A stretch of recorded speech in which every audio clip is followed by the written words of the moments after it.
A homeowner, new this morning, says he shot an intruder because he was trying to break into his northwest Dallas home.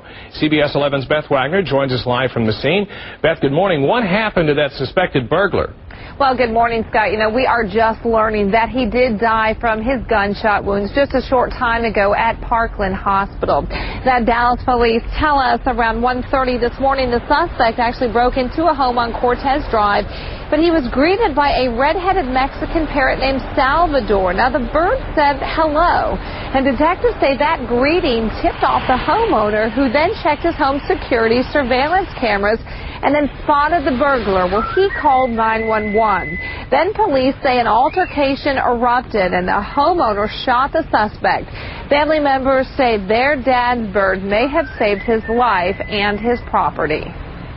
No, that's unique. I found it interesting. He has a back room with all the birds in there, and you know, when we walked by, the birds greeted us also. No charges have been filed against the homeowner. Reporting live in Dallas this morning, Beth Wagner, CBS 11 News.